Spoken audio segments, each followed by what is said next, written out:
Hi, Sean. Yeah. Hey, guys. Yeah, I don't know why I feel that, but no, it's just I had so much hope, and like the crazy thing is that I really wasn't getting that excited until this past weekend, and then after that, you had Thursday, Friday of the week before, then you had this whole week, last whole week, and then I had the Wendy's attorney testified on Friday, actually, maybe Thursday. And no, it was all day Thursday. Yeah, Friday. She was Friday. She was Friday. Yeah, okay. Friday morning. Yeah. So I sat up there and testified from Thursday at 8:45 till 5:45 at night. I come back, they put me on the stand for another hour Friday morning. And Kappelman has me for another 2 hours. 2 hours. And like, okay, you're full on questioning, ask me anything. It doesn't come down to that. Like, and Dan said to me, he said, if I were to give you a score, I think you'd get a 95. He said he was very happy with how I testified. You know, my demeanor, my delivery, how I was like to the point, but like not, elaborated on some stuff, was personable. Like he came across fantastic. Everybody, Bree was telling me, like, reading to me things that people were finally writing online about, like, positive things. Like, finally, people are writing positive things about the case. Yeah. And I was literally, like, I was on cloud nine over the weekend.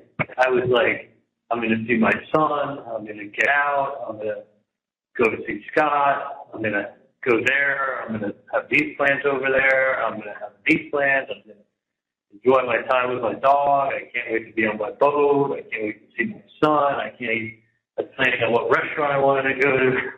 Like I'd given away my food on Sunday night because I'm thinking like, okay, like they're not going to let me go from the courthouse.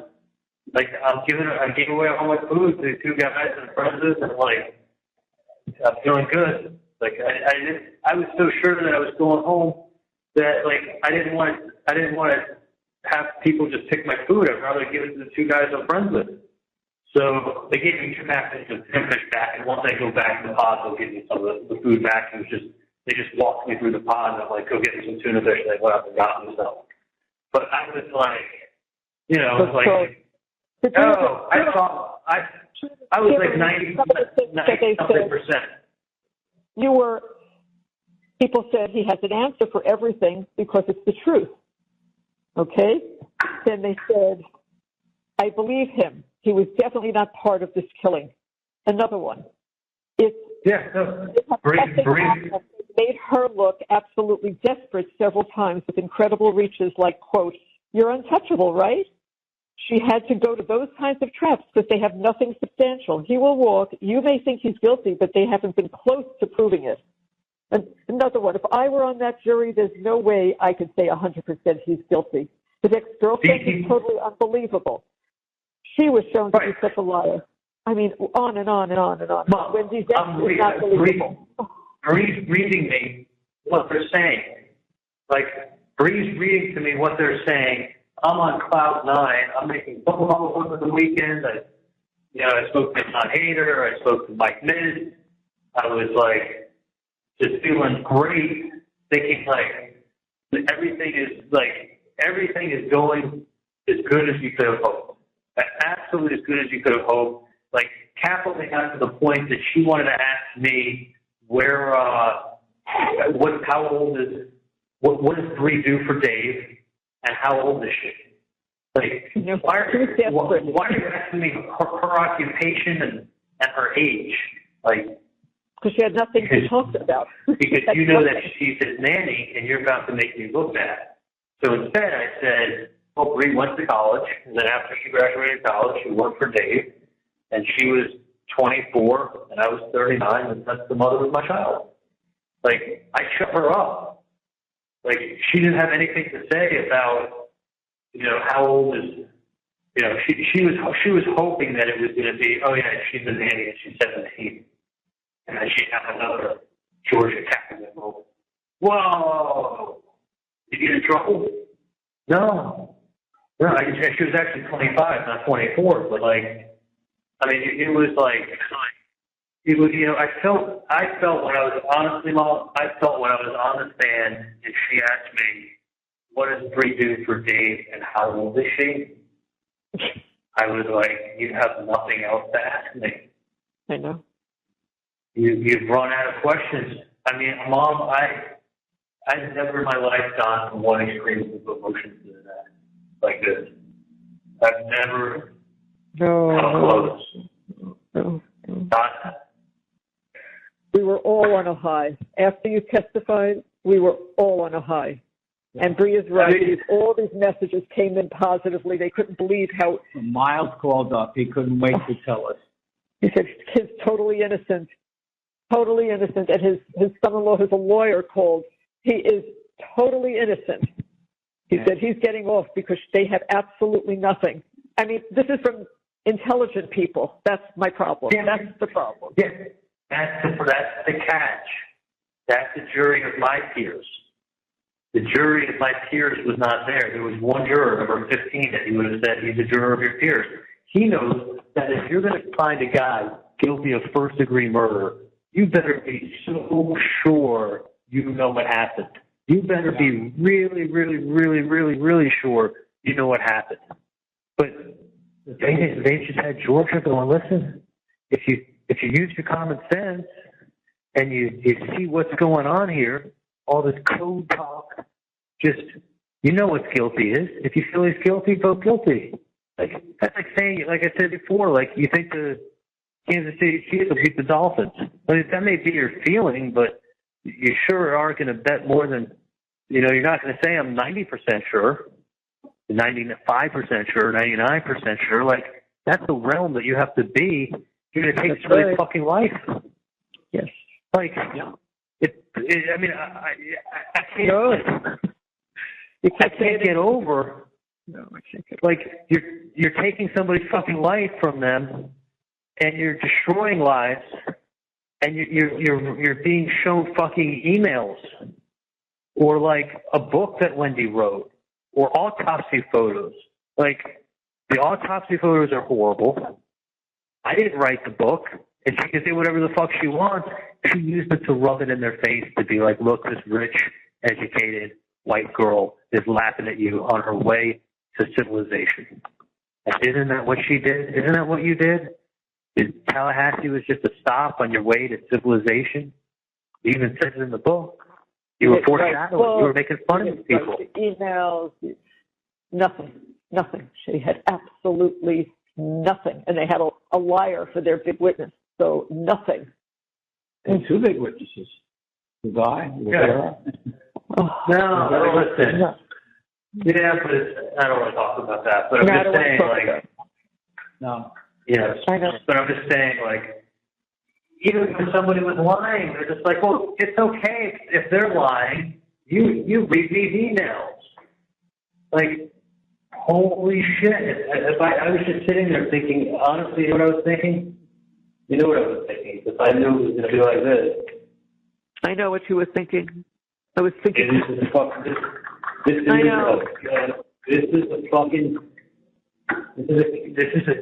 fucking TV production. This is a TV production she's putting on to wow everybody. Like, look at the audience and look at the TV production and look at Miss Tallahassee putting on her show. Am I like that?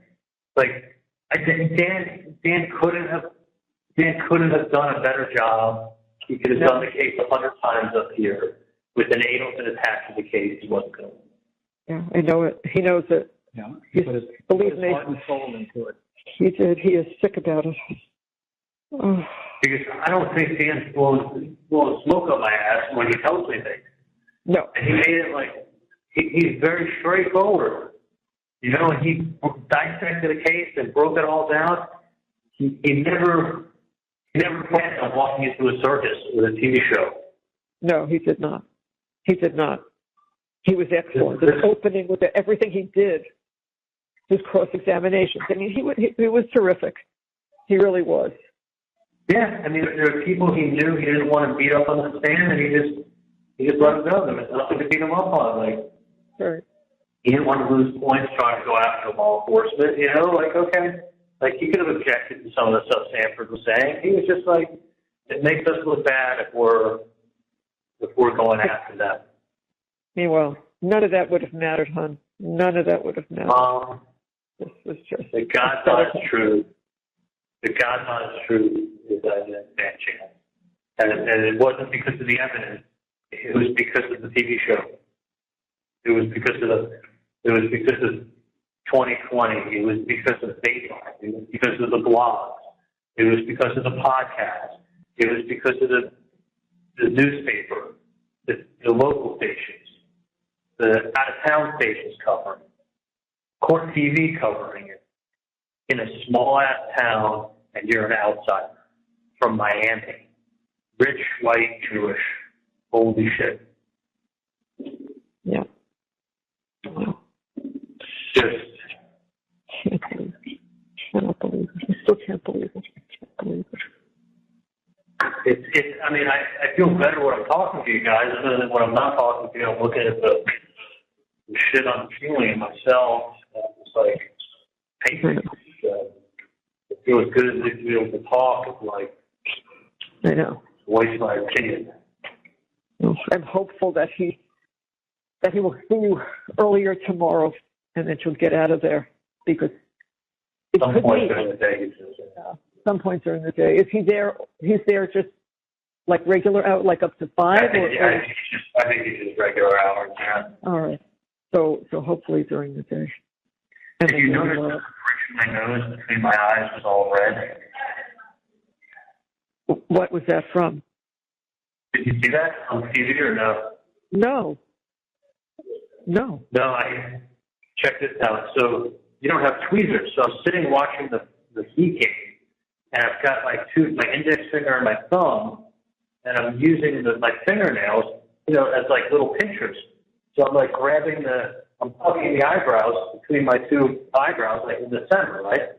So like if you take your two fingernails, you can pinch it, and then pull the hair out, right? So I'm just sitting watching the Heat game doing that, and I must have had that on my fingers. It's being so fucking disgusting. And it looked like I was breaking out with like a pimple, another pimple, another purple, and it looked like a herpes virus. So I didn't put anything on it, just thinking it was going to run its course. But I didn't touch it or rub my eye. It literally scabbed up with like a really thick scab. I didn't pull the scab off, but it had the scab up in 2 weeks. It was the first week of June. I had permanent scarring between my two eyebrows. Like it's all, if you look at pictures of something, it's all red.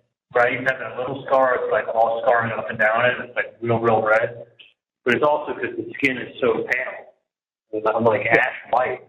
So, but it's real red. This is from the skin looked cherry red for like 2 months afterwards.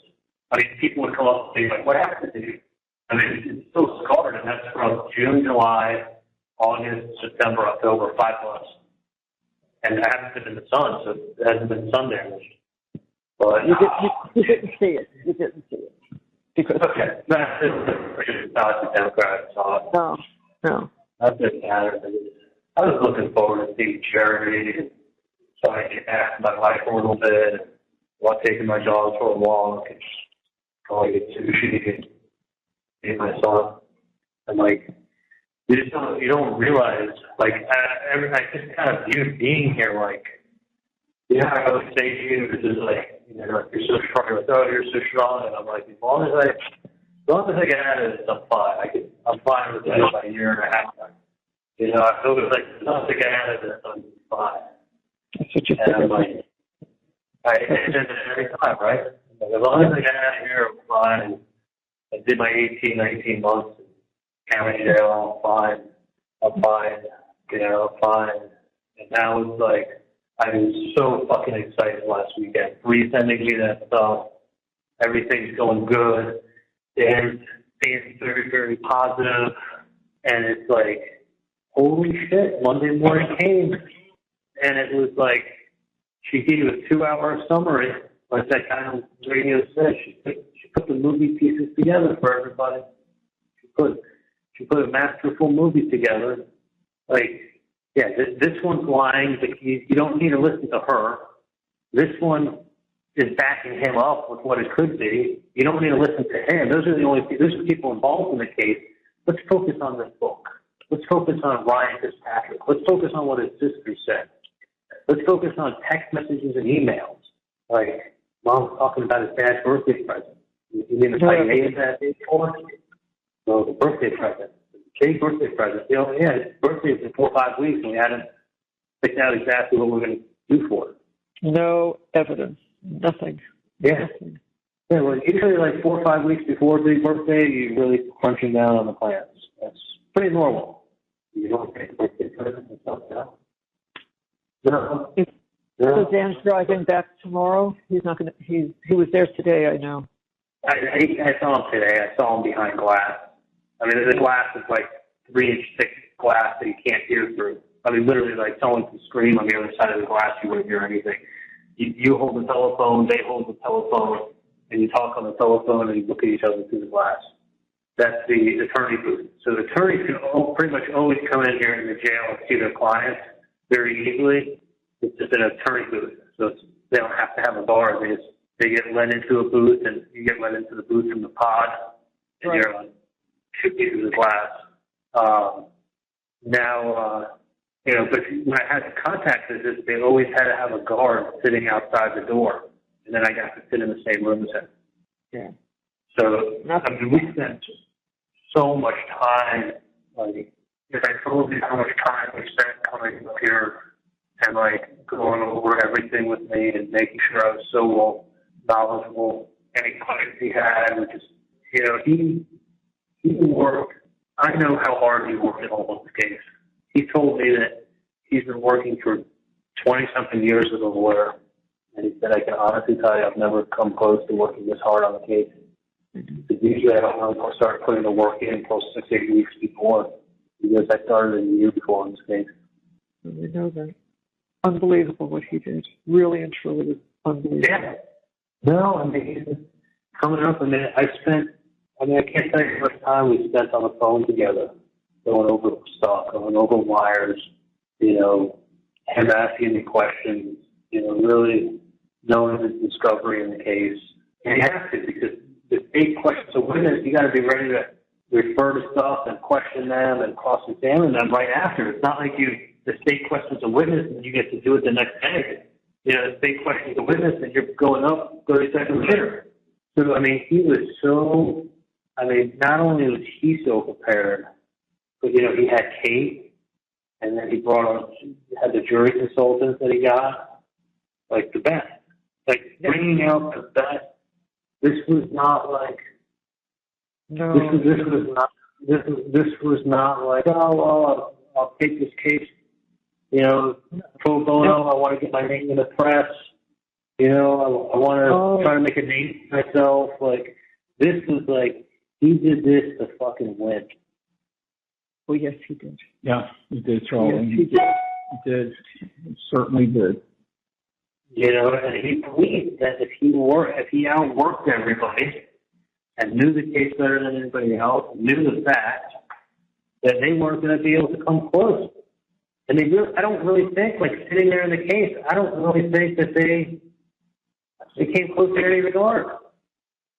She just fluffed it over on that at the end. She just fluffed it over like it was nothing. Nothing. I mean, everything he said, we kept saying, like, things wrong. And we're like, she still doesn't get it. Like, you look at me and be like, she still doesn't get it. She still doesn't get it. She didn't want to get it. She just wanted to pretend like that wasn't her defense, and she's just going to talk over us and say, look at these emails. Look at this book. She knew if all else failed, I could get this jury to fucking hate these people.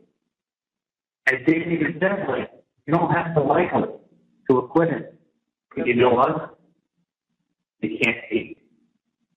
If they hate you, and they feel like you're making fun of them, you're belittling to them, and you think you're better than them, you're arrogant, you think you're untouchable, they ain't going to go there. Then they're like clay in her hands at that point. She has nothing else to say. So she had nothing. She had nothing. I mean, and you know, it's funny. That's what Mike Vincent to me when I spoke to him over the weekend. He's like, Charlie. He's like, I saw her questioning you, and it's almost like she gave up. Like she just wants to. Who said that to you? Mike Vince. Oh, Michael. Yeah. Yeah, I saw her. It wasn't like she came to like an abrupt end. Like she ran out of things. Like she got frustrated. She like kind of put her hands up. Like she wasn't. Like Bree was reading the quotes to me that people were writing, and it was like people were saying like, "I can't wait to see Kappelman hammer Adelson," and then like someone was writing back, "Looks like Adelson hammered Kappelman." Like these are people who are watching the trial. Who really watches, right? Like watching a real trial, and it was a real trial going on, and I think she realized after Friday where she was, and said, "You know what? I'm going to put a close together that will make every single person on this jury despise these people when I'm done. Despise them.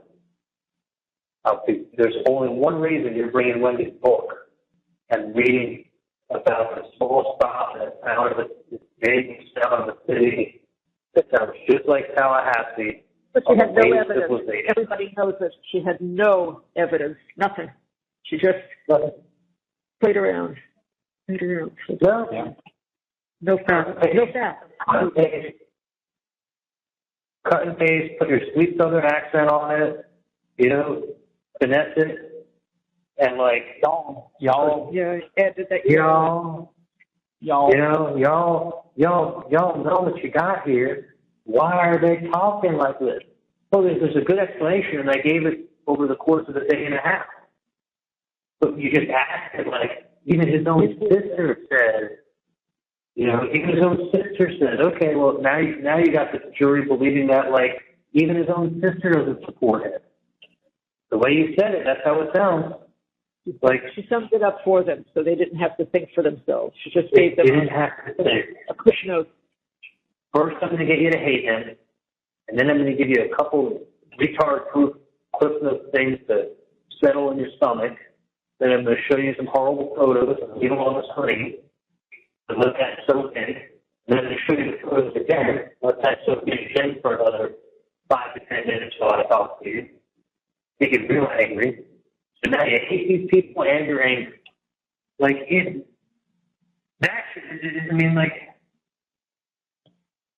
I got done watching, I told you, I said to Kate, I go, this is not good. Yeah. Like, I looked at Dad, he finished, and I said, who's she talking to, third graders? I mean, it was ridiculous. There was 5 black women on the jury, 1 black guy that was the sergeant I told you about, 1 kind of redneck looking a little bit, like 50-year-old guy, and 3 guys that looked like they were inbred, that were like out of shape, 30 years old, looked like they never had a girl in their life, and like one of them worked at the Florida State bookstore. He was wearing his Florida State sweatshirt during the trial a couple times. And he worked at the Florida State bookstore. Another one's wife was a professor at Florida State. And another one there were 3 people in the jury affiliated with Florida State. 3 affiliated with Florida State and 5 with family members of law enforcement and a sergeant. Oh. And that's who we got. Can you imagine what we had to get off? Yeah. I mean, we had people that we had to get off because they were married. Her husband was a sheriff's officer, but she could be fair. Yeah. So her husband's a sheriff's officer, all the friends are sheriff's officers, but she can be fair. Yeah. No. I drank the Kool-Aid thinking I'd come up there and get a fair trial. Yeah. Wasn't going to happen. What's that? No, I said it wasn't going to happen, and we all believed it would because Because you had the evidence and they did not. It didn't matter. And Dan explained it to them so well. Oh, my God. You know, if you're in doubt, you have to. Yeah. No, but Georgia made it to the trial. I think that. So she's like, if you think they're guilty, you got to vote guilty. Like, you talk to someone who really knows, has a brain on their shoulders, to go beyond a reasonable doubt on a murder one case, you have to be so sure you know what happened. That's right. And Dan explained that. It was clearly you have to be so sure you know what happened. Not like, oh, I think, or I'm like, if they knew what happened, they wouldn't be showing Wendy's book, trying to rub it in their face. You think anyone on the jury has ever written a book? It had nothing to do. Yeah. Nothing to do. Threw shit in there that had nothing to do with anything. Just as you said, just to antagonize, just to flavor it. It goes towards it sets Mom. It's like throwing everything in a salad to make it some flavor. They throw a lot of shit on the wall and see what sticks. Yeah. Oh yeah. No, I was flabbergasted when I heard her say even his best friend Ryan Fitzpatrick. Oh, I know. When he said about even his best friend Ryan Fitzpatrick, I was like, "Are you kidding me? Are you kidding me? Where are you getting this from? Doesn't matter where she's getting it from. Pull it out of your ass and just say it. Doesn't matter." From him to me in 2014. Doesn't matter. You just called him my best friend. Now it seems like I opened up to my best friend, and then we had a falling out, and that's why I said what I said on the stand. Yeah. That's why I said what I said on the stand. You know, he was a friend that I opened up to. He was my best friend. No, he wasn't. And Dan also was. Dan went after him. He did. He went after him. Well, he tore him apart. But then it made it look like he was a friend that we had a falling out. So maybe we were really close at one time. No, I don't think, honestly, Charlie, I don't think they thought that. I don't think they thought much in general, to be honest with you. They weren't following that. They really weren't. No. That wasn't They were probably sleeping there. I'm like, you know, this is honestly like, you don't even have to say. Wait on. And 12 people also, like, holy shit. It was 5 o'clock. They wanted to go home. So that was it. Honestly, if they actually deliberated, it would have taken at least 2 days. At least. You couldn't go over through the evidence. To go through.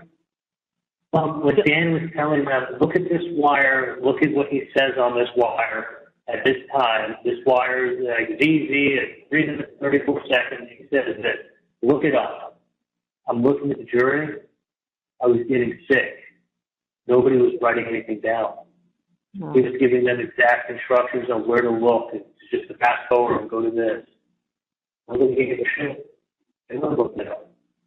I mean, I was sitting there getting sick to myself. Then they bring me down to the cell. My hands are chained to my waist, and I got leg shackles on. I'm talking 1 o'clock, like 1:15.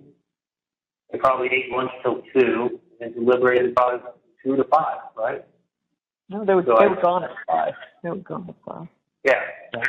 So for 3 hours and 45 minutes, I sat in that cell by myself while the jury was deliberating. They didn't deliberate. And they came to the guy and said, we have a verdict. And it's like, they have a question for the judge. Anytime there's a question for the judge, they bring you up. I go, do they have a question for the judge? The guy looks at me and goes, no. He goes, no, we got a verdict. No. And I go, can you tell me what it is? He goes, I can't tell you. And then I said, well, you have a verdict, could it be a jury?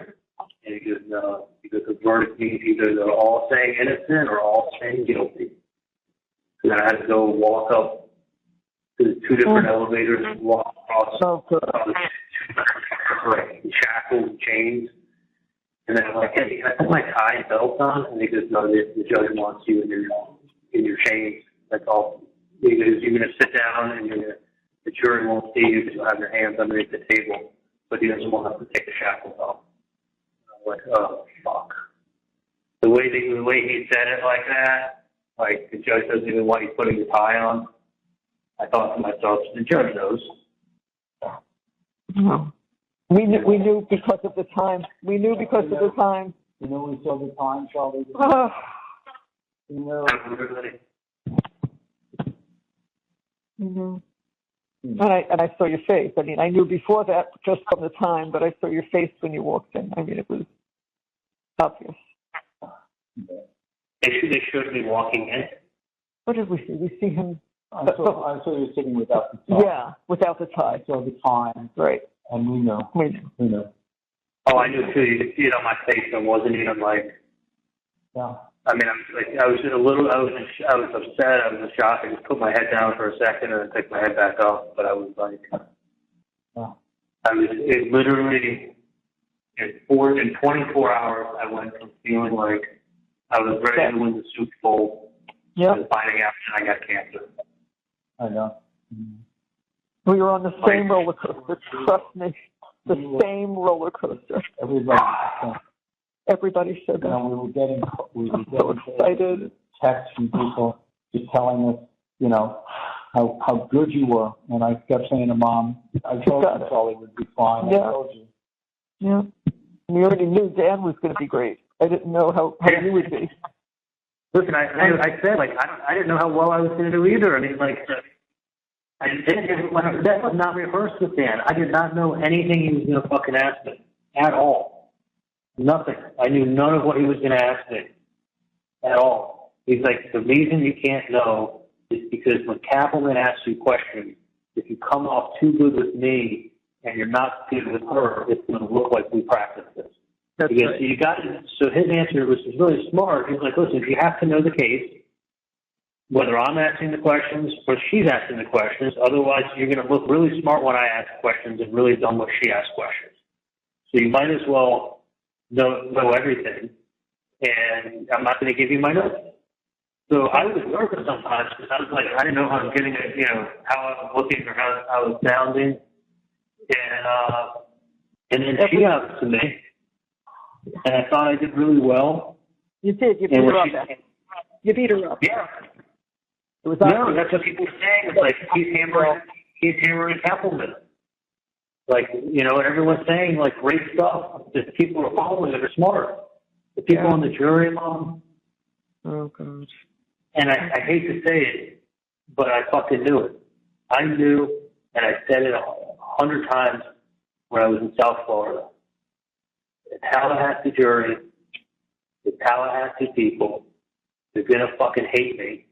I'm going to look like some rich white Jew coming from South Florida. I had no idea she was going to put on a production that she did, but up until that point, I thought everything was coming to good. Until she totally derailed from, like, don't listen to the evidence, just listen to what I tell you is the evidence. Even his best friend, Ryan Fitzpatrick, even his sister. Here, let me show you snippets of, like, cut and paste. Like, I honestly, I would have been so much better off. I know. Looking at it from a different perspective, if you know what I mean. I do know what you mean. Yeah. Like I hate, you know, you can't live in hindsight, but I had some smart people say things to me. I really believed in the system, and I thought, like, I thought it was a winnable situation, and I thought it would come across, and I feel like it did.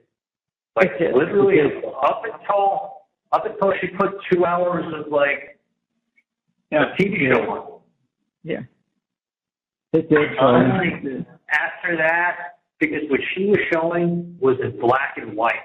She went away from testimony. She went away from what people were saying. She was putting her new spin on the testimony, and she was giving it like the George Kaplan flair. They want to put the kids in Nazi uniforms. Oh, people are fucking crazy. Oh my God. They didn't realize what they were doing. Stupid, yeah. Stupid, really stupid. You don't just take stupid and take someone's life away. Yeah. Like, I still can't believe I lost my wife. but I did wrong. I really, I know it's not over. I know we're still going to play. Let me explain something to you. It's the likelihood of something getting like Dan said. He said, you got to get an appellate lawyer. Just don't spend a fortune on them. They're expensive. You got to at least do it just in case. Yeah. You get something brought back on appeal, or maybe in 9 months from now, a juror writes or says something stupid. But he's like, this judge let a lot of stuff in. It's not like we have a lot of grounds to, I definitely didn't have ineffective counsel. You can either go ineffective counsel, blame the judge, or blame the jury. Other than that, the jury has spoken. It's very weird for me. Like I'm fucking going crazy in my head and this shit infested cell, thinking like I actually thought I was going to get a fair jury up here. This was a fucking shit. Like I never should have. When Enzo died, it should have been my side. Yeah. I should have. I know. Knew exactly what I'm saying. I know exactly what you're saying. You know. Things you don't have to say. I know exactly what you're saying. We both. It's like and now I feel like a fucking. I know. Now I know. Have you talked to Dan about this? With the jury. Yeah. No. I trust me. Kate wanted to get up and leave while I was talking to Dan. He spent 45 minutes with him today. She was ready to go, and I'm like, she was up on the side. I could almost take her. I could tell she was touching him. Dan's like, give me 10 more minutes.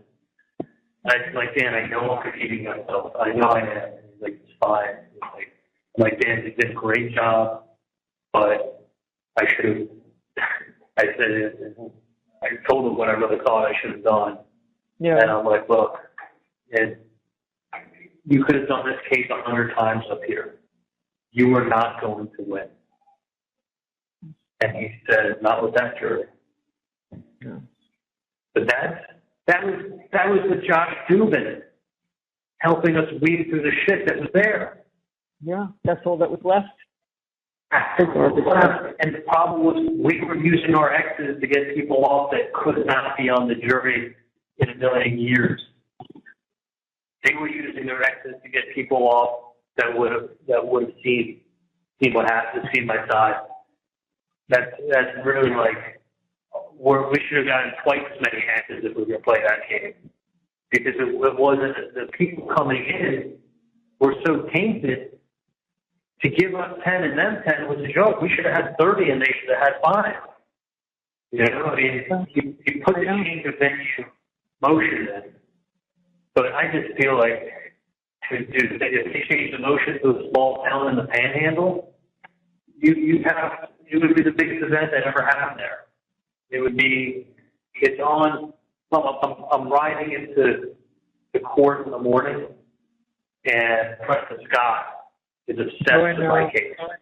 Yeah, and he has a lawyer that calls in, this mentor lawyer call in, and he's like giving the play-by-play and like giving it scenarios on it, and like he's obsessed. Every morning he talks about my case. We're driving in the transport van, and the officer's listening to Preston Scott, and I'm sitting in the van and I'm listening to Preston Scott and the lawyer talking about me. All in my course, my suit is all shackled up, and I'm like, this feels like a fucking movie. Like, and the only thing people know is you were convicted, Kappelman won, you lost. You lost just the way anyone else loses. But it's like, George said beyond a reasonable doubt. Like, if you use your reasoning that you think he's guilty, he's not guilty. Like, these people fucking hated me. And they used all this extraneous stuff of like, when he and Dan did the worst, and it was tumultuous. Well, most of the worst are.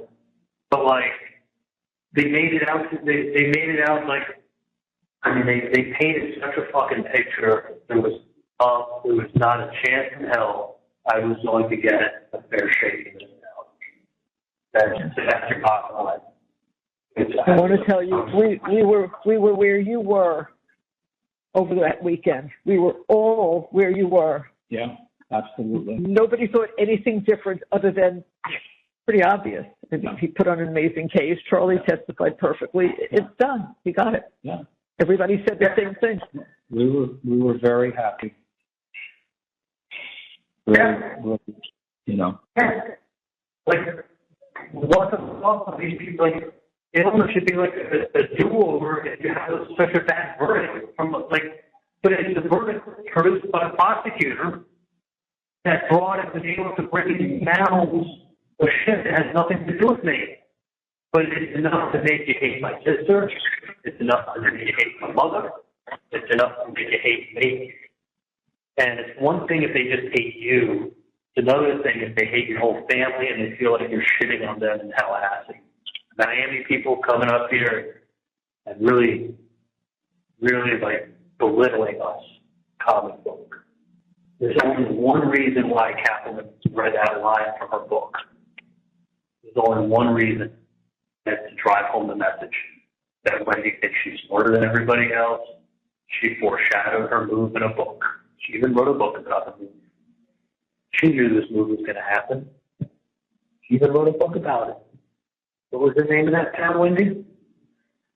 That you refer to as a small stop in their plans on the way to civilization. I mean, it is kind of crazy that she wrote a book and put that in there, don't you think? What? I mean, it is kind of creepy that she wrote a book and put that line in there with that town. Like, she could have left that line out of the book. But she didn't know, like, she was just writing a book. Of course. Like, she could have called the town Biloxi. She could have fucking left the line out about it being on a small stop, on the small stop along the way to civilization. Like, it sounds like she's foreshadowing a future event in her book, doesn't it? Well, she made it sound like that. I know. I mean, how many kids does this lady have in the book? 2 boys? What does this lady's husband do? He's an English professor, so he's a school professor. What school does he teach at? What school does he teach out of the book? I don't know. Do you know? What's that? I don't know. Like, what school he taught at? I have no idea. What was that? In Wendy's book, I read it ages ago. So many years ago. I think it's North Florida State University. Yeah. She made it up. I don't know. Like, so the husband's a professor at one school? He's at North Florida State University. And how many boys does she have? 2 boys. And what's the name of that town? Sounds just like that. And what we say is that it's just a small stop on the way to civilization. Like, that sounds, I mean, I'm just telling you, if someone read that line in a book and the author was Wendy Adelson, it sounds like she is foreshadowing her big move to Miami, right before she buys a model of North Bourbon. Like, and then she's driving by, and then did you like when Kaplan goes, she couldn't help herself. She had to drive out her crime scene to make sure it was done. Yeah. Like, that's the only liquor store she's ever been to in Tallahassee and bought something. So she went the whole way that she always could. But you know what it looks like? Oh. It looks like Mom, let me just tell you something. That right there is 1 in a million. That she goes on that date at that time by the street on the house, and then they say that she wanted to make sure the job was done. Right. I mean, those things like that. Listen, you can't dispute that she didn't take that route. She took the route. She did. But she was there, and she did a 3-4 turn. That's right. So when you're sitting and you're evaluating the case, it wasn't where they said. Right, but I'm just saying, like, I guess you could see police paper, who knows, but I'm just saying, one says 2 or 3, one says 4 or 5, but the point is, the fact that she put her fucking car there on that time, at that date, on the way, out of her way, is enough for people to go, whoa, she must have known something was going on. There's no way she shows up there on that date, on that time, without having prior knowledge. She's involved. The same nonsense about the bullet bourbon. Yeah. Yeah, well, the bullet bourbon got squashed because they had the email. Yeah. They had the invitation. Yeah, they had the invitation that was sent from two people getting married for a stop the bar party to show that to request a bottle of liquor. A specific one. Yeah, which is crazy. It is crazy. It's crazy. Which is crazy. I mean, it's crazy. She's going to buy a bottle of bullet bourbon to celebrate that night. Like, if she didn't have that email, there's no explaining it. She doesn't drink alcohol. There's 5,000 bottles in the store. She passes by the crime scene, and she goes and buys a bottle of bullet bourbon to celebrate that night. Yeah, insane. There's no. I mean, if I heard, so ridiculous. Listen, calling my parents' home line, that's not crazy. But that, driving by the scene, out of her way, and going to buy a bottle of bullet bourbon, I would have to say, like, I know. If it smells like shit, it is shit. But no, she really was going to buy a bottle of liquor. She really wasn't. And that's the only liquor store she ever been to. But she said, listen, she couldn't help herself. She had to go check it out to make sure it was done. Okay, that sounds really good. It makes her sound like she's a part of it. And if she's a part of it, then I must be a part of it. So which story do you think makes more sense? I mean, what is the fucking chances on God's green earth that she goes out of her way and drives by that street from that time on that day? It's insane. It's crazy. It's crazy. It is. I mean, you can't even believe it. I hate to say it, but it's almost like it's things like that that can make somebody shut out everything else, all the other things that you're saying, and you go, look, on this date, on this time, she leaves her house. She takes a route that's 5 miles longer. She drives by the scene on this date at this time. Why on God's green earth is she doing that to go to a liquor store when she could go to three of them that are closer? It's called being at the wrong place at the wrong time. But that's not a good explanation. The explanation they want to hear is she's a part of it. She knows. She has to know. How else would she be there? And that's what the jury listens to. And they go, I mean, to me, does that make sense? I mean, if I'm on the jury, yeah. She's showing up, isn't she? That's crazy. Yeah. It's crazy. Crazy, fucking crazy. But think about it. What are the statistical chances of her leaving her house and driving by that scene on that date at that time and not being involved? Yeah, I mean, it's insane. It is. It's absolutely crazy. It's crazy. But it's true. It's what happened. Yeah, but it's what happened. But I'm asking, what are the chances that her husband was just murdered? She's leaving her house and driving by the crime scene, but has no knowledge of anything going on. And they made a big deal like, well, why didn't she call daycare? Why would she call daycare? She got a tree fell. That's exactly because it used to happen all the time. Storms. Yeah. Because they have those summer storms and the trees fall, and like she just was like, like, didn't think anything of it. Thought a tree fell, and they were cornering off, and then cutting the tree and opening up the road when it's over. But, what are I mean, like, if I was sitting at the bar and somebody was telling me this story, that's one part of the story I have a really hard time getting over. Is what is she doing there on that day at that time, leaving her house to go out that she doesn't need to go and go to turn on this street? Yeah, it's a coincidence, you know? But people don't like to hear it's a coincidence when it's one in a million. No, they don't. No? They don't. They don't, because you can only say word. That was 1 in a million. That was insane. That was 1 in a million. That literally was like... It blows your mind. Yeah. Blows your mind. I mean, what else do you have to say? Like, if I was on that jury and you start hearing, well, okay, that was a coincidence. Okay, and then the TV repairman, the TV joke, the mom saying this TV's about 5, Lots of TV talk. It's just a coincidence.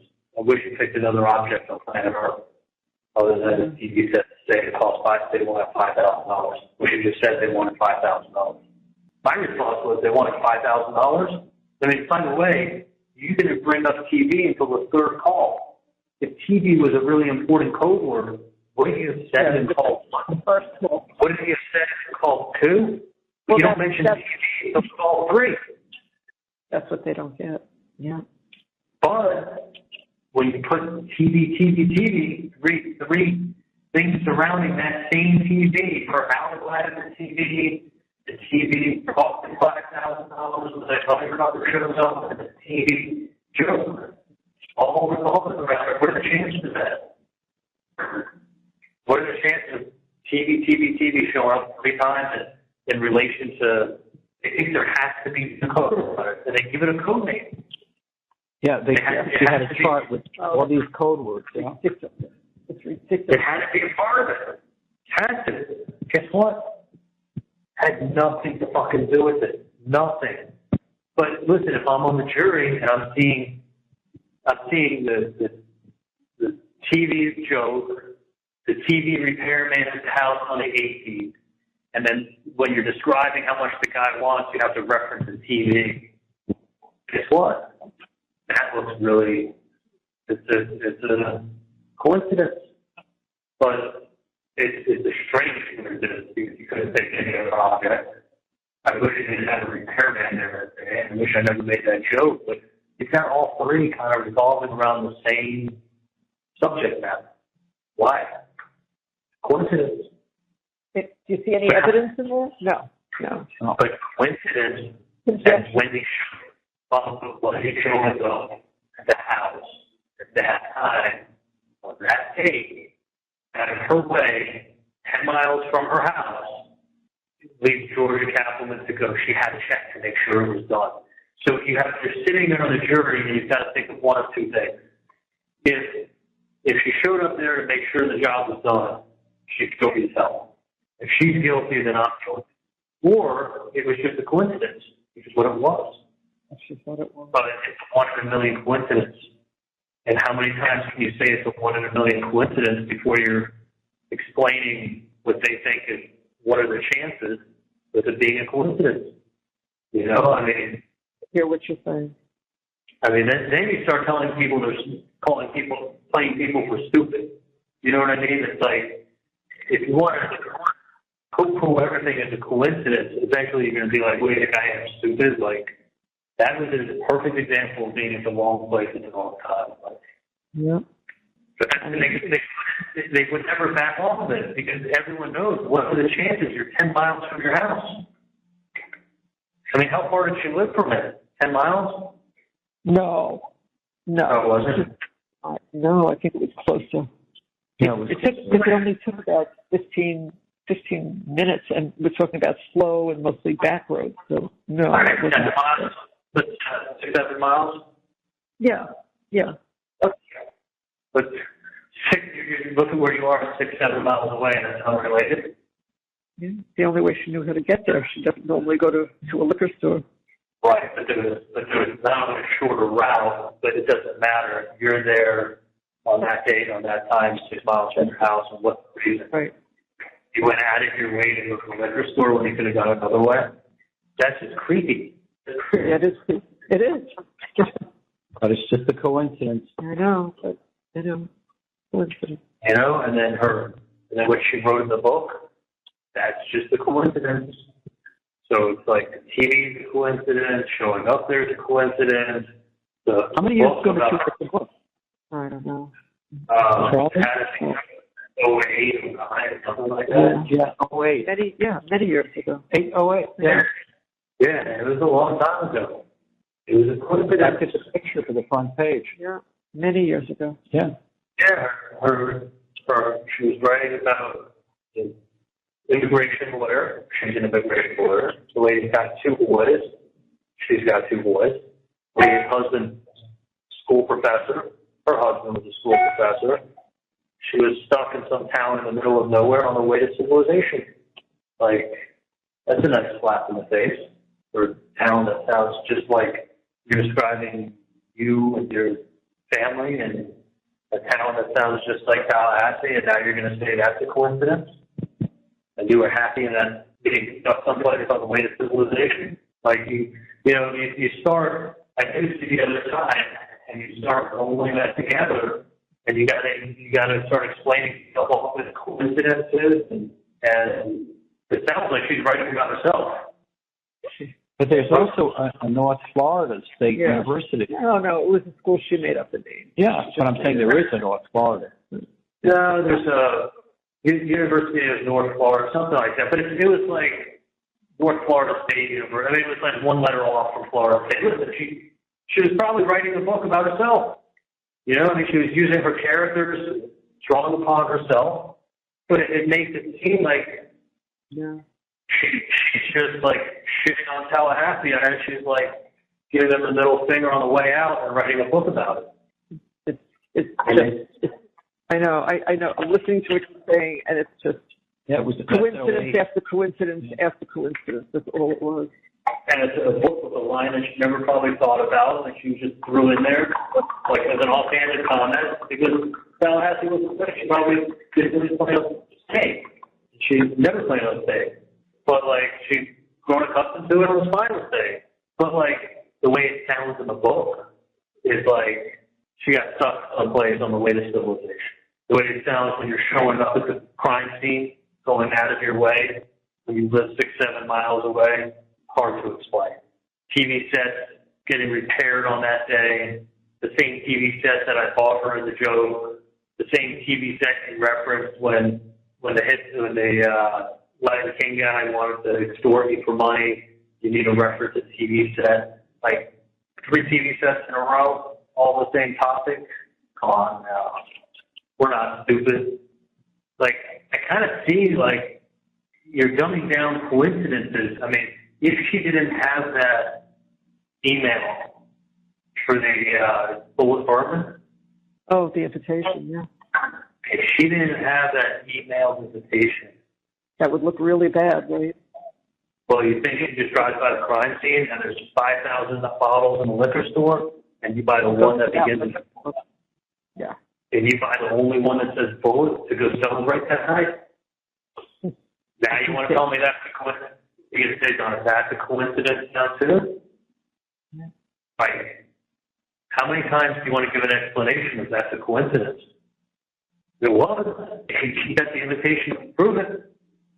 15 years ago, TV sets did cost a couple thousand. Family Feud, said what's the most common item that you could think of that cost $4,000, $5,000? People would have said TV set. Yeah. Not anymore, but 15 years ago, yeah. You probably bought your last set in 10. So, yeah, it happened. But it's kind of like when you start telling people, this is a crazy coincidence, this is a crazy coincidence, this is a crazy coincidence, that's really hard to start doing that with each fact that comes into the case. No, I know. I mean, when you talk about it and analyze it the way you are, you don't need to hear much else. I mean, when it told you how she felt in the book, thank God she had that invitation to email. Shirley, you're breaking up. Shirley? Yeah, I can hear you now. Hello? Okay. Yeah, I lost you for a second. I can hear you. Okay. But thank God she had that email. Without that email, if someone told you she drove out of her way, drove by the crime scene, picked up a bottle of bullet bourbon to celebrate that night, what would you say? She had to know. Of course. She had to know. Yeah. There's no way she couldn't have. She was going to celebrate that night with a bottle of bullet bourbon. There's 5,000 fucking bottles in a liquor store to buy. That's what she buys. Not a bottle of champagne, not beer, not rum, not tequila. There's 50 different kinds of bourbon. She buys bullet bourbon. I mean, it's so insane. I mean, you're right. It was the fact that she had it. The fact that she had it there. The one thing she buys in that whole store of the 5,000 items that are in the liquor store, not Chardonnay, not rosé, full of bourbon. Because most girls like bourbon. Girls don't even drink bourbon. They'll drink a glass of wine. They drink vodka. Very few women are bourbon drinkers. This one is buying bottles full of bourbon as she leaves her house, goes out of the way, and passes by the crime scene. Why do you think they took a picture of it? Because they're like, holy shit. Yeah. It has to be. I mean, if she didn't have that email and it was just someone who told her verbally to buy it, it would have been like, oh, I don't remember what I told her to buy. Yeah. Like, thank God she had that. Without that, they probably would deliver it in an hour less. I mean, it would have been like, everything's a coincidence. TV Joe, TV repairman. And by the way, you know why a TV repairman is the world's worst alibi? Why? Half the time you schedule a repairman, you schedule them from 12 to 1, from 9 to 12. They call them in, schedule, they bump you to the afternoon, or they cancel on you. You would never have an alibi for a repairman. I mean, how many times do you have a repair scheduled on delivery, and they call and cancel it or change it? Sure. Right, they give you a window. You know, if they showed up at 9, they could have been left by 9:30. Like, my point is, they can also call you at 9 and say, you need to come at 1. Like, I mean, what did you need an alibi for? Yeah. But it kind of all fits in with the unluckiness of you saying TV was 5. And by the way, it was such code. As soon as you say the TV is about 5, I'm like, they wanted $5,000? Like, I can give shit about what the TV 5 means. But I'm like, I blurt out exactly what I'm trying to make sure you're saying is. I'm like, that's crazy. You know, and like, you don't mention TV till the third call, yet it's so important. So basically, if I didn't call you back a third time, I wouldn't have gotten that back in code word. You know, if you dissect it like that, it makes sense. Yeah. Yeah, I would have missed the code word if I only called you twice. So you called me, I called you back, and then I called you back the third time. So code word obviously meant nothing if you had to wait for the third call to tell me. The repairman being an alibi, what the fuck did she need an alibi for? She's not involved.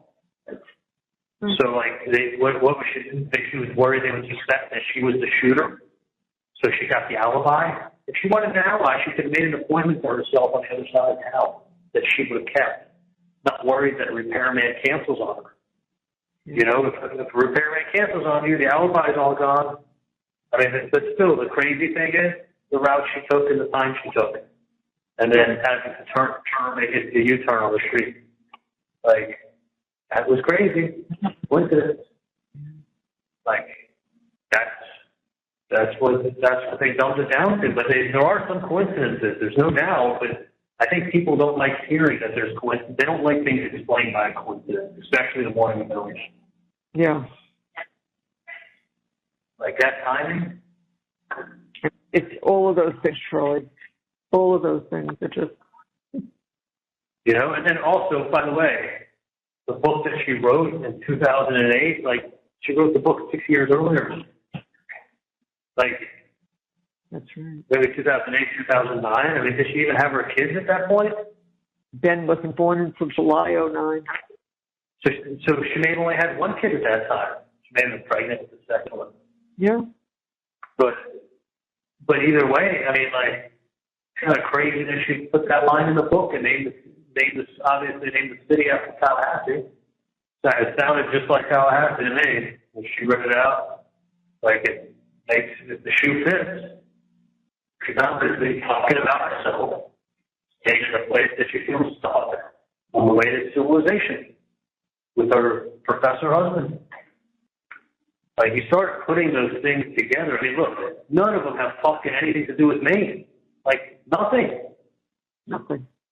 But since it is her movements up here in Tallahassee, you have to assume that everybody's connected. You You know what I mean? Like, it has to be, there's no way that, you know, those are independent of me.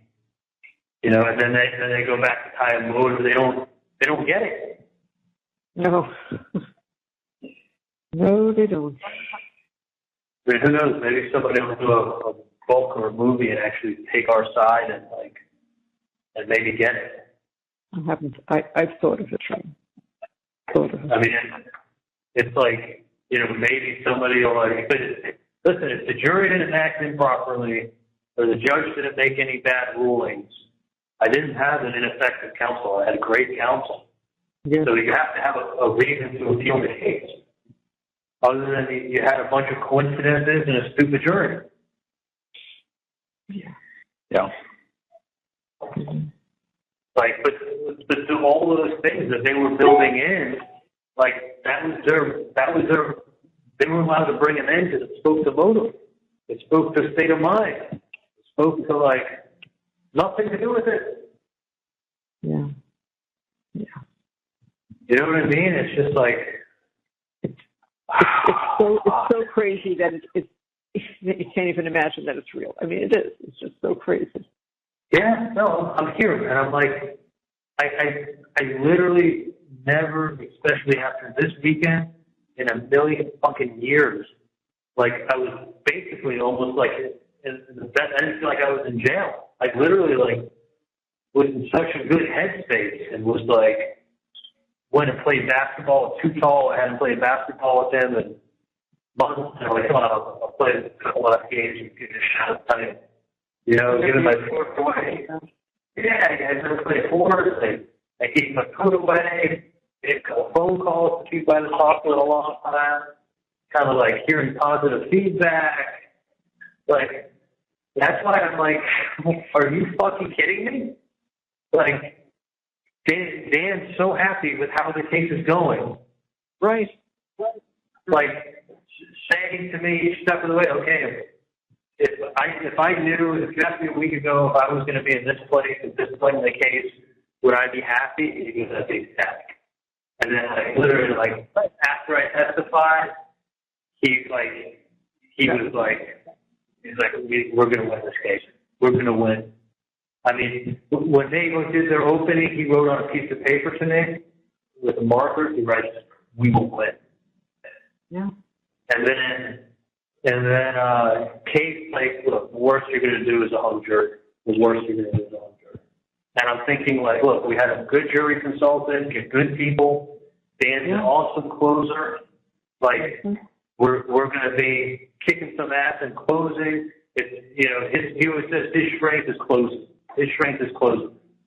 And now it's like in a fucking suicide. Blood on the walls and shit on the ceiling. Literally, species all over the place. The sergeant said they're going to clean it after I get out of here tomorrow. She's not touching the walls. Like, blood splatter, literally shit on the ceiling. But, like, trust me, touching nothing.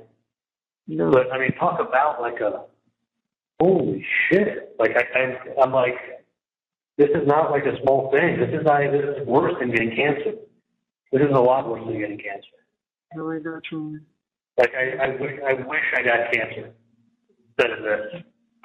I mean, I literally, and Dan was like, look, I mean, I'm telling you, Mom, he wouldn't have written on a piece of paper that he will win. He was that sure. He's a lawyer. He knows the court. He knows the facts. He knows the cases. Yeah, I know. Like, everyone I spoke to who's in that profession or just smart people all said the same thing. Say, oh my God, that's it. You got it. Done.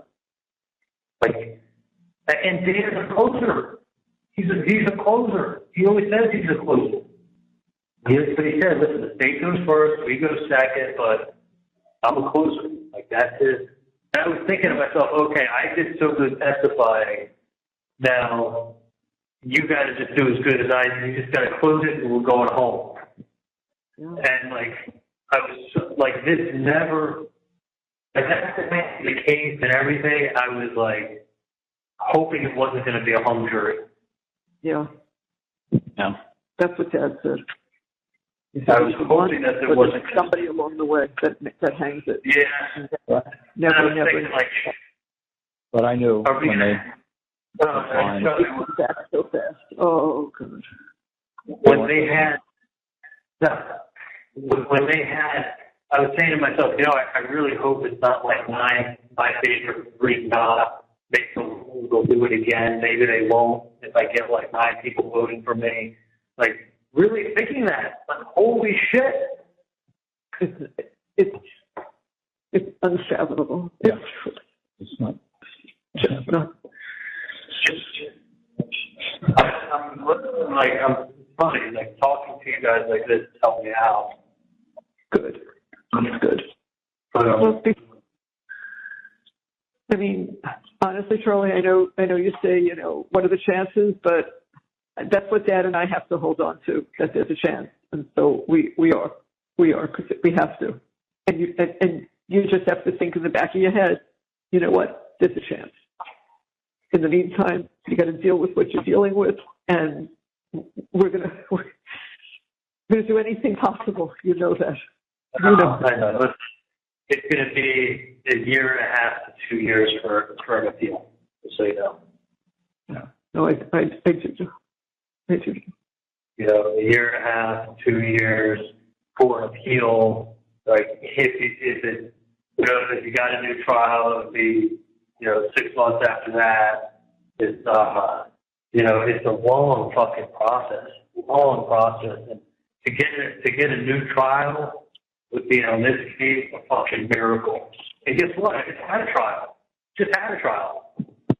Like, it was a circus. Can you imagine the circus that it would be if they brought me back? That's why I'm like, talking to you guys for the last hour has been helpful. Good.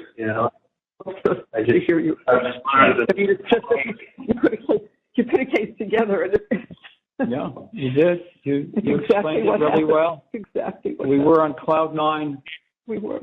When I thought it was so smart of Dan to say to the judge on Thursday, I've got another 45 minutes to an hour. Well, he only had about 15 minutes with you on Friday, but he didn't want you to be tired out cross with you on Thursday. I thought you got an hour on Monday, on Friday. No. It wasn't slow. Okay. I felt like it. But I'm You know what's wrong? I'm like half white. I've been outside for an hour and a half in the last fucking year and a half. Yeah. I know I have looked at the photos when they're putting it up on the projector. I'm like, holy shit, they look fucking like that.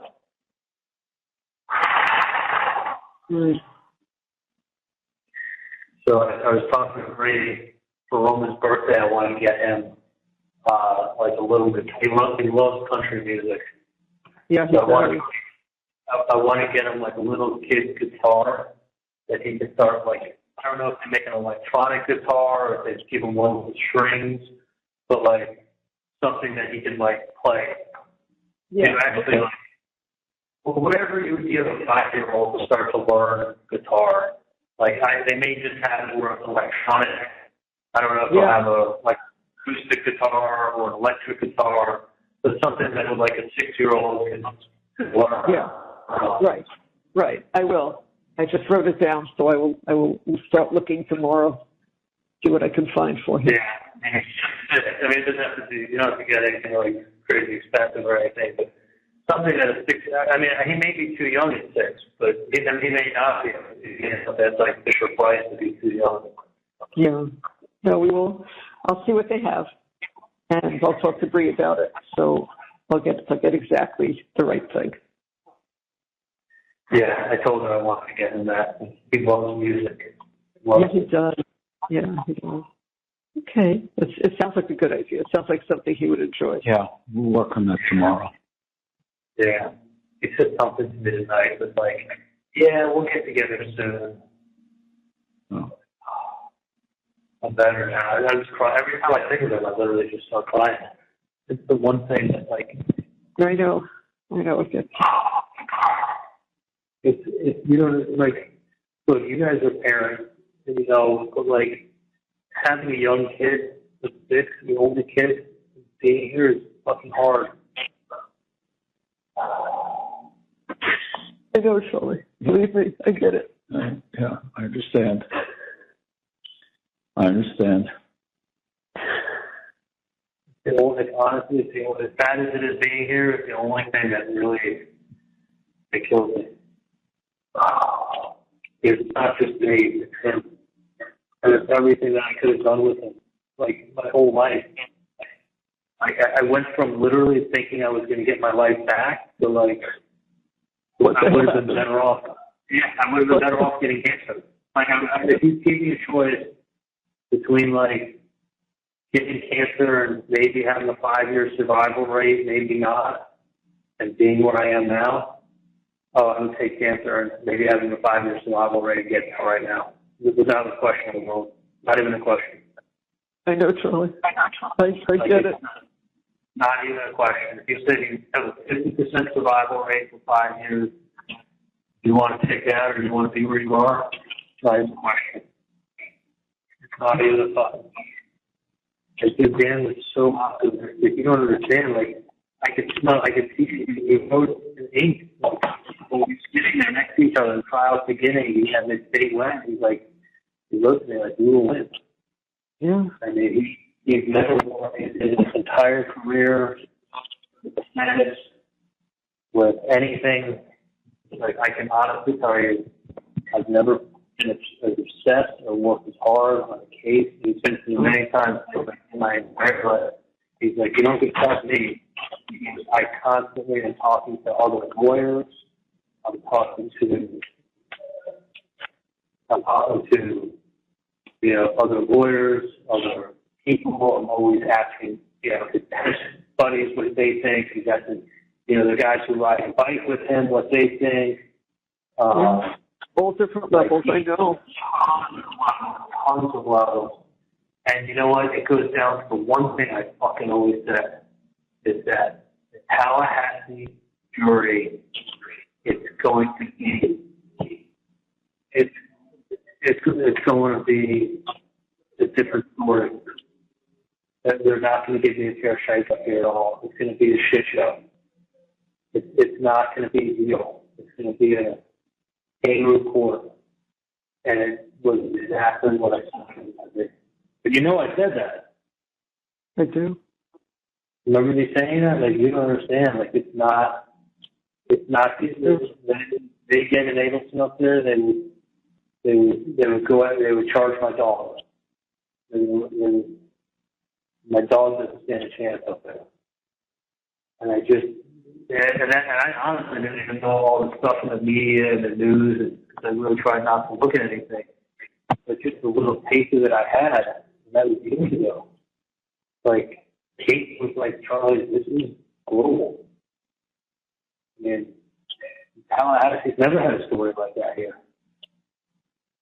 So they put on a fucking show for that last 2 hours. And like, I saw it and I was like, put it this way, if everything they were saying was true, of course you'd be there. But it wasn't. It was a bunch of fucking lies and like cut and paste, and like none of what she was saying was true. And this guy on Preston Scott is like the Kaplan who brought it home. It was almost like a made-for-TV movie. She put it all. It was like a TV production, watching how she put the whole case together. The problem is she's putting a bunch of things in here that are just merely coincidences. But it's hard to explain stuff as a coincidence and get people to follow you. No one wants to hear the word coincidence too many times. You know what I mean? I do. Yeah, I do. I do, Charles. So many times you want to hear the word coincidence before you go, what are you telling me I'm stupid? She drove by his house. Yeah. She left her place. That wasn't a common route for her to take. Never on that date or that time, ever. Yeah. And you're right. But it's like stuff like that, I think, really makes it smell like shit. For lack of a better term, it's like, I know. it's like, how many times do you want to say it's a coincidence? Oh, it's, there's some of that. Oh, it's just a coincidence. Oh, it's just a coincidence. Okay, well, by the fourth time you say the word coincidence, I'm about to say you call me stupid. Use your common sense, folks. Well, that's like, when you say use your common sense, folks, that's like saying don't believe the word coincidence. Right. Because it's like, how much do you want me to believe, not to believe what I see or hear? And you're going to say it's a coincidence. Yeah. So it's like, I'm doing it now, I'm like, now what do you say? Sure. Now I sit here and I can't believe it. Now I'm going to be on TV. It's a coincidence. Like, there's just so many things, like, listen, thank God she had that email for the Polish bourbon. That's right. Right. Because honestly, nobody on planet Earth would have $5,000 in the store. She picked that, and she's not a bourbon drinker. Yeah. Then you start going, how many different types are there in the store? How many different types of bourbon are there in the store? You don't even drink bourbon. That's right. No receipt. Get nowhere. Yeah, she didn't have the email. The email. Yeah, girls drink vodka, girls drink champagne, they drink wine. Never known one to go buy Polish bourbon. Yeah. Like, to celebrate that night. Oh, and you don't even drink. You're not a drinker. Right. Yeah, well, that's all true. Mm-hmm. Yeah, so Dan was, I just said to him, you never would have won this case. He just said, not without you. And that's with Josh Dubin picking. Yeah. It was a team. Had two guys with him.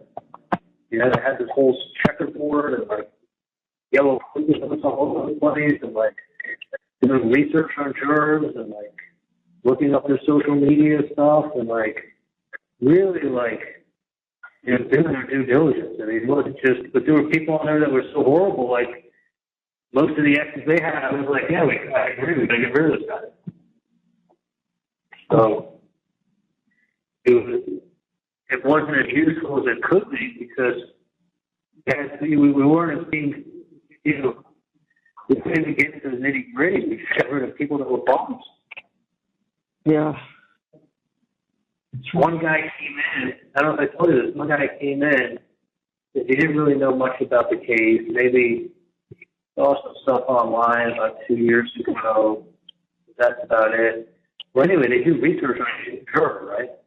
This guy posted on his Facebook that he wanted to kill Sigfredo Garcia and thought it would be a good idea. Oh, my God. 3 months ago.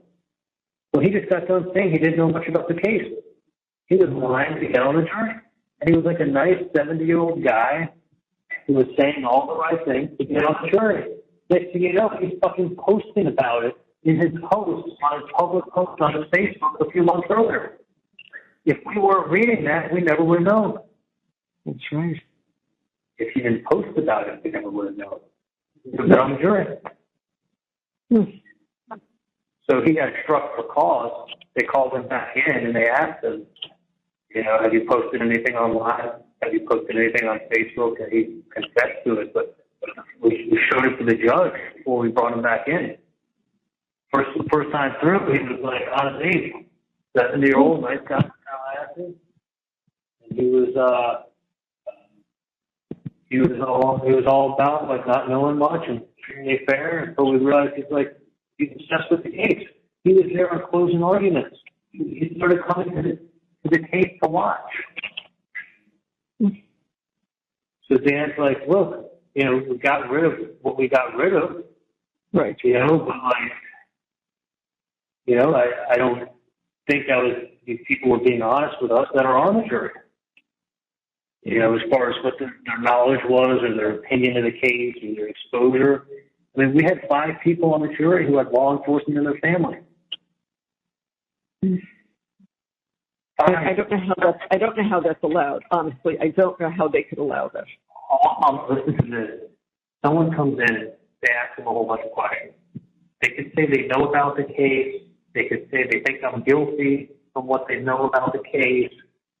And then they ask the person, well, do you think that you could separate yourself from those thoughts that you had when you came in here today and follow the rule of law and not hold any preconceived notions you had against Charlie Adelson and then treat him fairly? People would go, yes, we had to keep them. And I'm like, you know, Josh Dubin was like, well, then he would ask them, like, okay, you had this preconceived notion that he was guilty, and it was in your head. Now that the judge tells you got to treat him fairly and block everything out, where in your head do you put those thoughts that you just came into the courthouse with just 10 minutes earlier? And a lot of people are like, oh, you're right, I can't separate those thoughts. I don't know where in my brain I can put them. I mean, they're going to be in there somewhere because I had those thoughts coming in. Those people we were able to strike for cause. But if someone came in and they said, you know, I've read the Tallahassee Democrat, I've watched TV, I know much about the case, yeah, I thought he was guilty, but listen, I can be totally fair, I can follow the rule of law, I can listen to what the judge tells me, I can obey the judge's orders. Well, they just rehabilitated themselves, and they're fit to serve on a jury. And then they can come in and say, well, my husband works for the sheriff's office. Do you know any other law enforcement officers? Yeah, like all his friends. Any other ones? Yeah, a lot of officers go to the same church I go to. Okay. Do you think that you can be fair and impartial? Absolutely. I'll listen to the judge's instructions. Okay, sweetheart, you make it to the next one. Absolutely. Yeah. No, I mean, it doesn't preclude them from serving on a jury. They could be a police officer. It doesn't preclude them from serving on a jury. But if they answer everything right, they don't get struck for cause, then you have to use one of your exes on it. You know, but what you worry about is when people lie to get on a jury pool. Yeah. Because now they're important. Now they can write a book. Now they got a story to tell. You know, now they can go do an interview and tell what they were thinking when this Kaplan was presenting it and bring it all home for her. I mean, listen, aside from the coincidences that they say are evident, they're not evident. That's a fucking coincidence. But they don't look at it like that. Yeah. Mm-hmm. They look at a coincidence and they're like, you're going to tell me I'm stupid. I mean, think about the ones they named. Wendy's book, traveling down the street at the wrong time, the wrong place, bottle of bullet bourbon. Yeah. The TV, 4. Yeah. And then the way it sounded in that book sounded like she was writing her plans and putting them to paper years before she carried them out.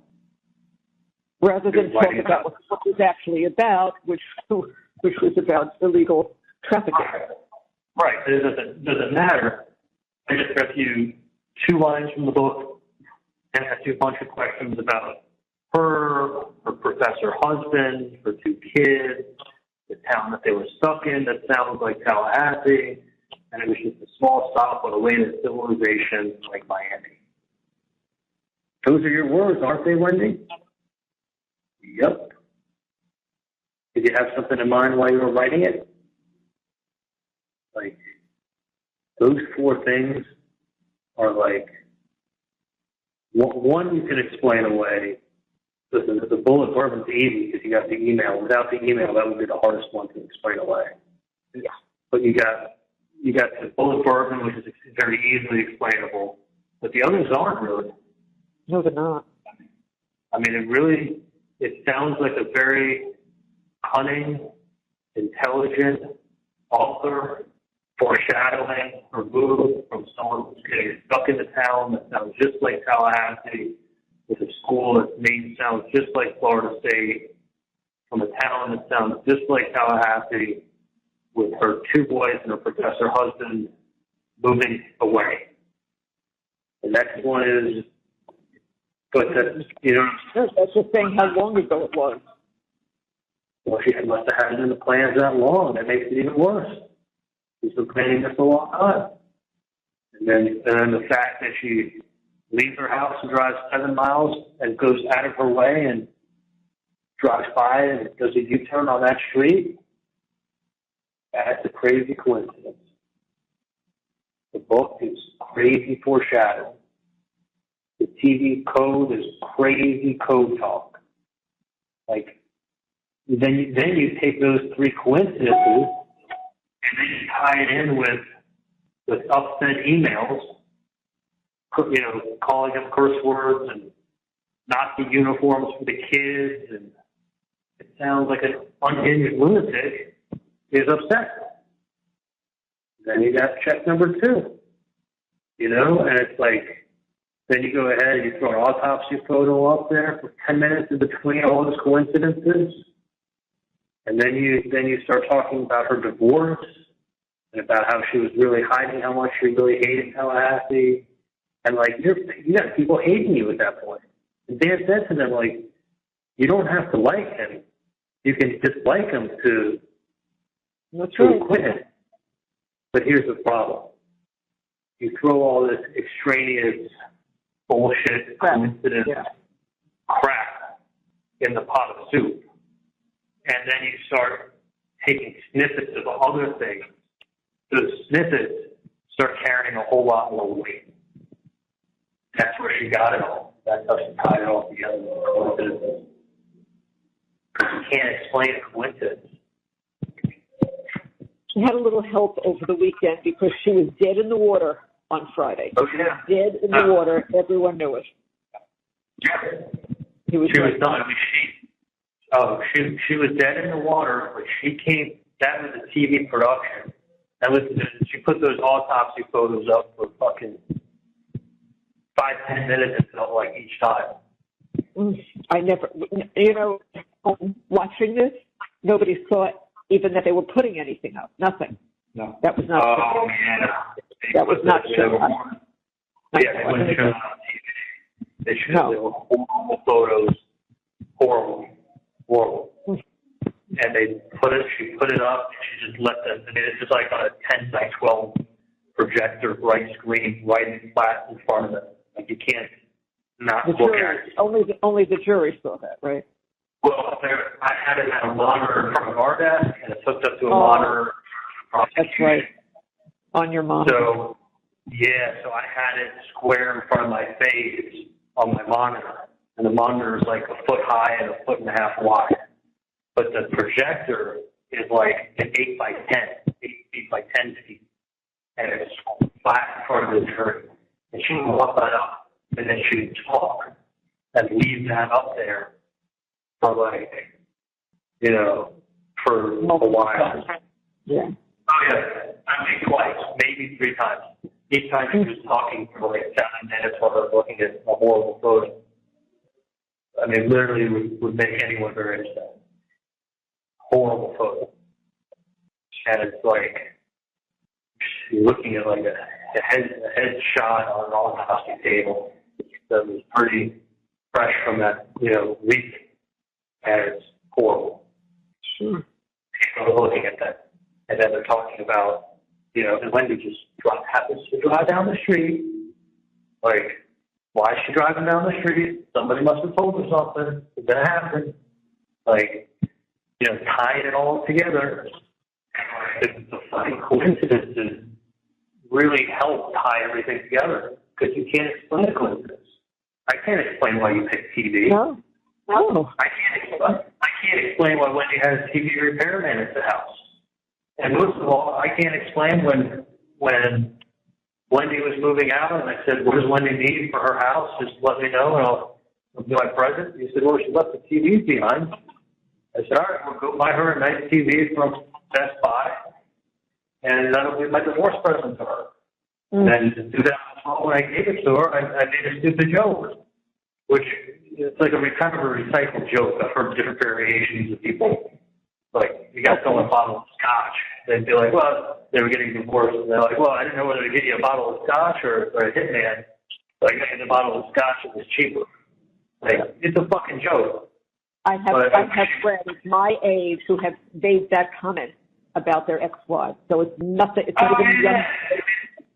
It's a recycled variation of a recycled joke because obviously I was only getting her the TV set, and I know she was going through a hard time with him, so I made it funny. That was it. I wish to God it was another object other than the TV. The same TV that she was having repaired that day, the same TV that you were bringing up when the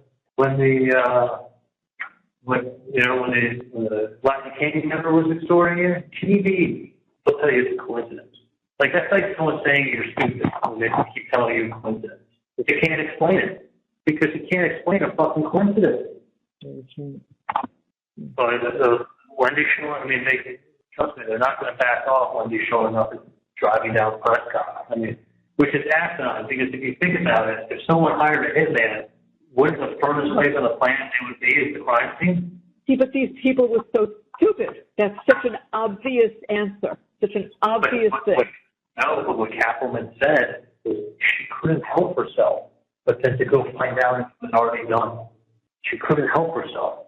Well, I guess the person's crazy, and they really did do it. Okay, well, maybe she couldn't help herself. She wanted to go see if it was done. Could be an explanation. Like, she did show up. That's an explanation other than saying it's a coincidence. The other person saying the word coincidence, you got kind of an explanation. Like, she couldn't help herself. Like, it's sounding creepier as you're putting it together. Like, you know, and they laid groundwork with the book, the emails, the fucking TVs, bottles of bourbon. Like, I think all of the coincidences help tie bullshit facts together, combined with her saying that people said things they never said, was spectacular. If what she was saying was true, it's very believable. But what she really honestly, like, and that's how I was feeling while I was watching it. I was thinking, like, shit, if what she was saying was actually true, I think it makes it easy to convict me. But it's not true at all. It's not facts. She would stand up there with witnesses that supported her fucking story. Mm-hmm. But the crazy thing is the fucking coincidences you can't explain away. All you can say is it was a coincidence. You just don't want to use that word too many times. I feel like people are saying you're stupid. So I got 2% on my phone. I can talk to you guys sometime. I thought you were going to get a chance to charge it tonight. I will. No, they'll take it from me. Oh, okay. It shuts off. And, I probably got another 15 minutes of that. But I don't know, Mom. I literally feel like I'm going from winning the Super Bowl to holy shit. I've never had a letdown like this in my life. This is not just a letdown. This is like. I was just going to say it's not a letdown. Believe me. I know it's not a letdown. It's not a letdown. This is like a fucking nightmare. Like a letdown is like when your plane gets canceled and you get stuck at the airport. Or, yeah. Like, you know, something doesn't go your way and you go get a, you know, you reapply or get another job or you get fired. Like, this is like, holy shit. This is like, yeah. This is insane. No. I know. It's insane. Like, yikes. And Dan was pretty upset. Oh my God. He was upset. And everybody that loves you was upset. Friends of ours were upset. It was as I said, look, I've gotten all these phone calls tonight. I don't respond. I don't want to talk to anyone now. Ruth called. I just let it go. I'm not answering any of these. The only reason I asked Rick and Sue to help is because I needed help. But other than that, no, nobody. I don't want to talk to you. I want to talk to you. I'll talk to Dan. That's it. I don't want to talk to anybody. Right. Yeah, trust me, I'm fucking speechless. I literally, like, I don't know how to describe it. I wish I cancer on anybody, but I really think I would be way less unhappy if I found out I had a cancer and have a 50-50 chance of living and walked out today than shit. This is insane. This is insane.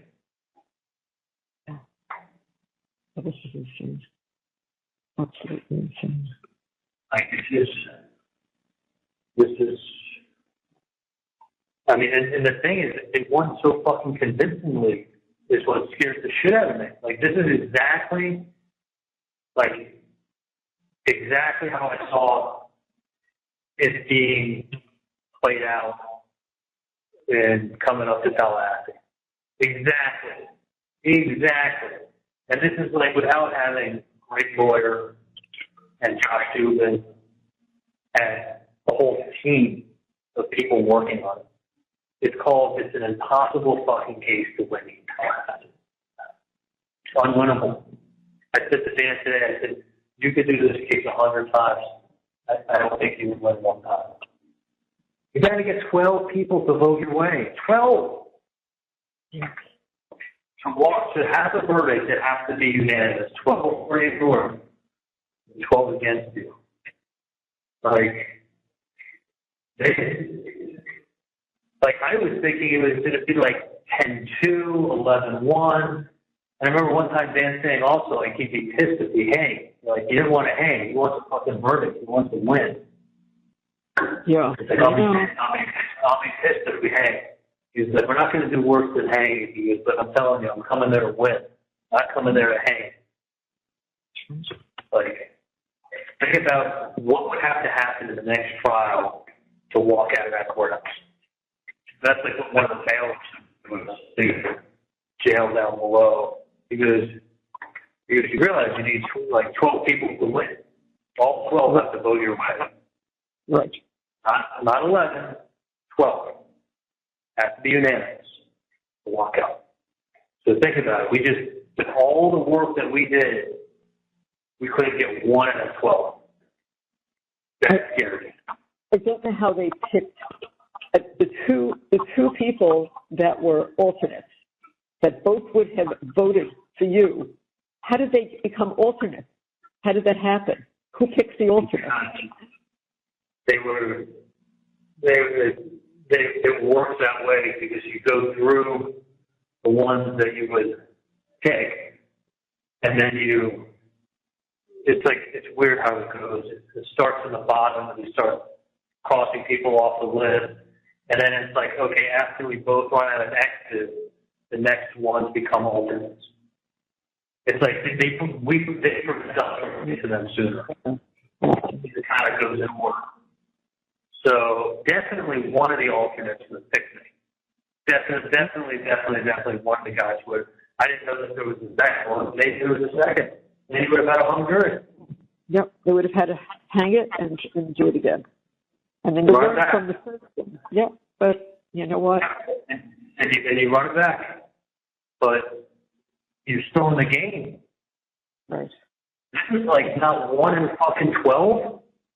Like, and I hate to say it, but it's exactly what I fucking knew I was going to be dealing with when I came up here, and I felt it in my bones that this is what I'm going to have in Tallahassee when an Adelson comes up here, and it's going to be like a fucking shit show, and you're not going to get a fair shot, this, that, and the other. And Dan was like, no. He's like, we're going to do the work. We're going to look at everything. We'll have answers for everything. Like, you're innocent. We'll be able to prove it. Like, I'm coming up there to win. I'm not coming up there to hang. And I'm thinking, like, my gut. I'm like, he's like, no. He's like, we're coming up to win. When opening arguments happened that first day, He wrote on a piece of paper to me while I was sitting there, marker, he goes, we will win. He was so sure. He would never have taken his marker and go there on a sticky pack. No, totally. That's we'll win. he was. Everyone was sure, and he certainly, because he doesn't do that unless he believes it. Yeah, because it makes him look bad. It would make him look really bad. Like, Yeah. we will win. Like, after they did their opening, like, oh, we got them. We got them. And, like, and then as the case was going, I said to him, I said, how, it was Charlie, if you would have told me so he said to me, like, after Friday, if you would have told me we'd be where we are today a week ago, I would have been ecstatic. That's after, 7 days of trial testimony? Yeah. So we did Thursday, Friday, then Monday, Tuesday, Wednesday. Then I testified on Thursday, testified on Friday. Wendy's divorce attorney testified that, like, no, these things were not a big deal to Wendy. They weren't a big deal to me. Like, and I said, Dan, how are we? He said, Charlie, you had told me after 7 days of trial, we'd be where we are today. I was very, very happy. Because I was ecstatic. He said, you're ecstatic. Monday comes. What the fuck Like happened? Scott said, Georgia Kaplan put together it was like a TV movie, put the whole cake together. She summed it up perfectly. They fucking didn't listen to a thing that had happened to the 7 days before, or the day and a half I spent on the stand. The caller has hung up. Oh. Thank you for watching. Please like, subscribe, and turn notifications on so you don't miss the next one.